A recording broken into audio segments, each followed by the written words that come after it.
Hi, welcome to the Central Pacific Hurricane Center Hurricane Preparedness Week.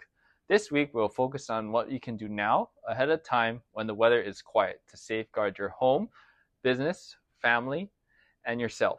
To help residents prepare in advance for hurricane season, the National Weather Service here in Honolulu will share information on different topics each day for Hurricane Preparedness Week in Hawaii.